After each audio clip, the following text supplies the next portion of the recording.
What is a deal breaker as a Scrum Master? What shouldn't you do? Oh, this is a long list. But I will try and not climb on my soapbox and rant. What shouldn't you be doing? Okay, number one, you shouldn't be booking all the meetings. Okay.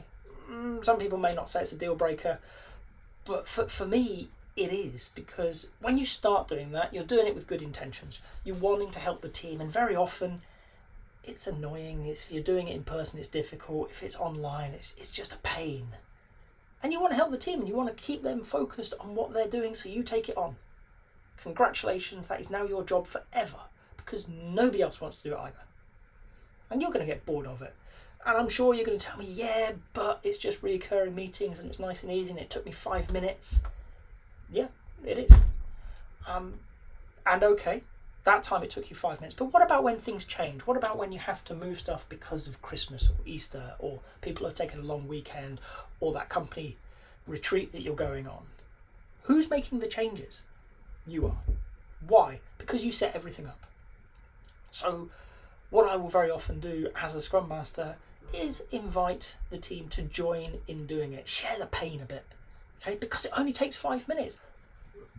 They can get a cup of coffee and do it. Right? It doesn't have to be me. You're not really saving them from anything other than a bit of organisational pain.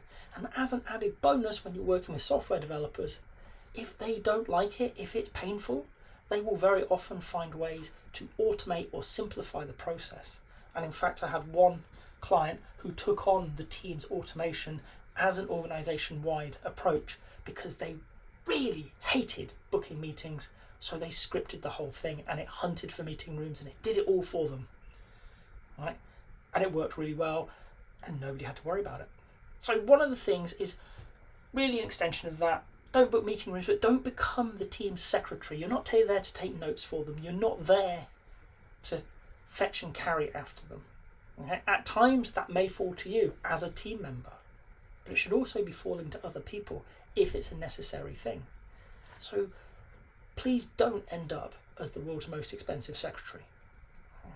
That really bothers me, because we're very often doing down the skill set you bring.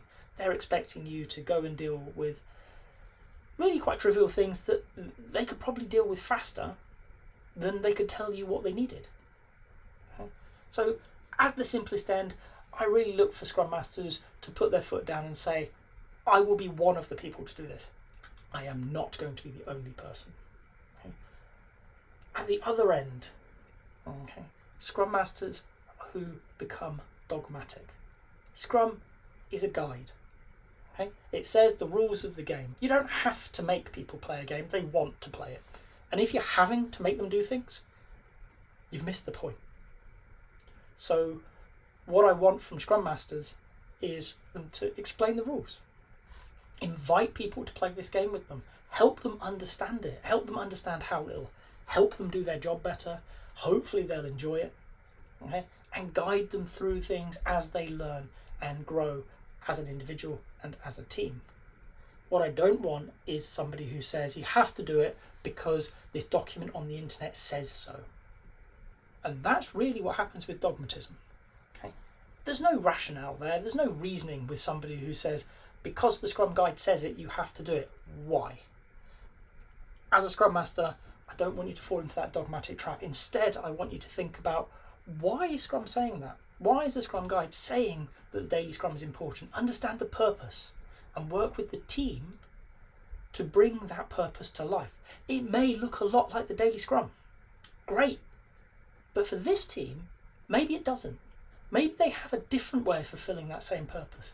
And maybe it's good enough. In which case, as a Scrum Master, you want to work with them so that they deliver the purpose and stay focused. What you don't want is to invite the resistance and the ill content about being made to do something that they don't want to do. So that's two things that I'm looking for in Scrum Masters that concern me when I come across them. Okay, the trivial of becoming the team's admin, of doing all the basic jobs, of updating Jira, booking meetings, heck, fetching coffees. You may do it because you're part of the team, but don't do it because you believe it's part of your job. It's the whole team's responsibility to do these things. At the other end, don't fall into that trap of dogmatism, saying things have to be that way because they have to be that way. Always engage in a conversation with the team about what you think could be beneficial, but listen to what they think could be beneficial. Remembering we're the experts in why this stuff matters. And remember the why, not the what. And if they manage to achieve that purpose in a different way, welcome it. Invite it in, experiment with it, and if it doesn't work, you've got a great option. But if it does work, wouldn't that be a great place for that team? If you've got to this point in the video, I hope you've enjoyed it. If so, a like would be appreciated. If you want to hear more from me, more answers to questions that maybe you've got in the Agile world, please subscribe to the channel.